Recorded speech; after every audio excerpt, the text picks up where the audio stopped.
I want to invite another very passionate advocate for education, Pastor Shane Lee from the Providence Baptist Church. Pastor.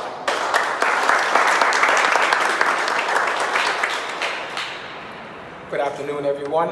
I stand here before you as a father to children who are a part of this very system that we're here to deal with right now. Also myself, a product of this very system that we're here to talk about. I graduated, and to me, my grades were strong and they were good, but immediately upon landing on the university grounds, I was so unprepared.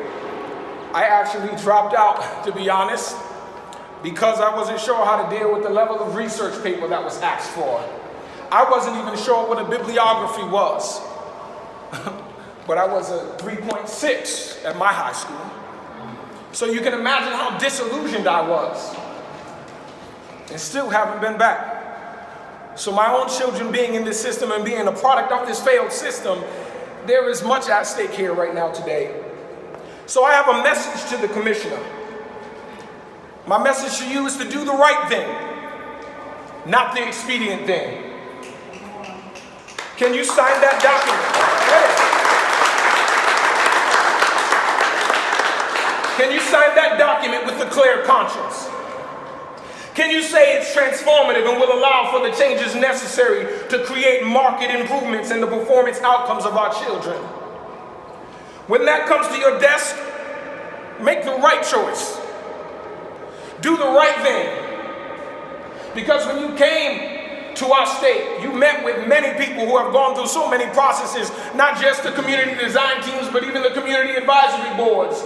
You met in that ride building and you talked about how you were a champion for the community and that you was not going to be the same old, same old. You even shouted at the top decibels of your voice and spoke about how you were going to fight for our children.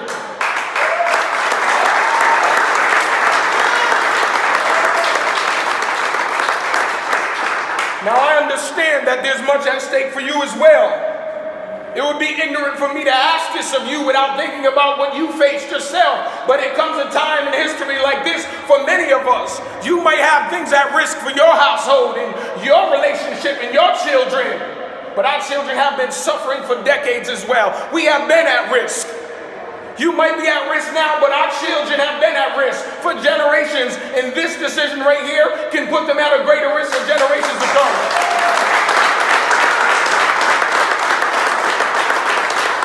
So I ask you, are you the kind of educator, are you the kind of mother who can sleep well at night fighting for yours while forgetting everyone else's? You might be able to keep your job or maybe even your salary, but the education you put your children through will be stained with the blood of our children who died on the streets because they were stuck in the school-to-prison pipeline. You'll be complicit in the bondage of many children to come. Message to the governor. Can you say that the negotiation process included all stakeholders' interests equally? Did the negotiations even include all parties equally?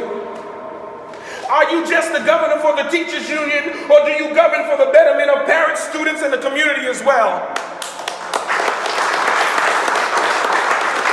This to me looks like the same top-down, paternalistic, intransigent attitude that we've seen for many years. You make decisions without our knowledge or even our input because you believe you know better than us what's best for us. Prove to us in all of Rhode Island what kind of governor you are and might be. A governor for special interests or a governor for the whole state of Rhode Island. There's no greater fight than this. And lastly, a message to the parents and to the community. It's time to wake up.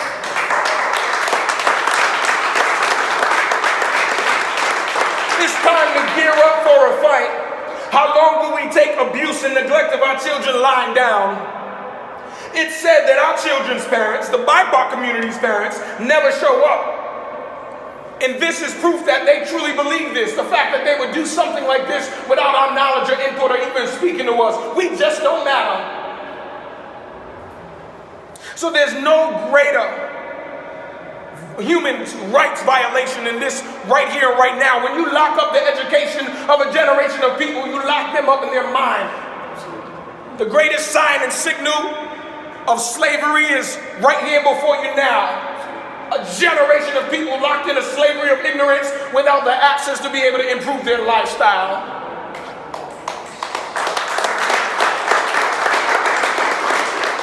There is no greater fight than this, when you as a people don't even have the right to have input in the destiny of your progeny, the destiny of your legacy. You haven't even been asked what you think. You haven't even been asked what you felt. And if you're a parent of a student in the Providence Public School System, or you love students and people affected by the Providence Public School System, and you're watching this press release and you don't know what we're talking about, just that alone should make you mad. So we've got to organize. You can't stand by the wayside, and I don't care what mission you think is the greatest mission. This is the greatest fight. If you're a champion in gun issues, if you're a champion in food and economics, this is the gateway to all of them, education. So you might be saying, well, I'm an environmentalist, so I'll fight about the trees in the forest. You might be saying that I'm a guns rights advocate, so I'll fight for the safety of our streets. You might be saying that I'm an equality of food access. But I'm telling you right now, if our children can't think, they won't be able to acquire any of those things. So I'm asking you to come over from your fight and join this one right here. Because we can educate them on all of those things if our educational system will be right. So let's do the right thing, not the expedient thing. We are asking you to make this a contract that would truly be transformational, but at the very least, not just sign it. What is the rush? Why so speedy and why so secretive? Are you concerned that if parents and students got to look at this contract that they might find things in it that they even themselves, as uneducated as you think we might be, would see things that we know ain't good for us and our children? How dare you? That's what I'm talking about. How dare you? So we are like an alarm clock that went off in the wrong day and 2 hours early. We're wide awake and we're raving mad. To the commissioner, to the governor, to the people, let's do the right thing. But to the people, gear up for a fight.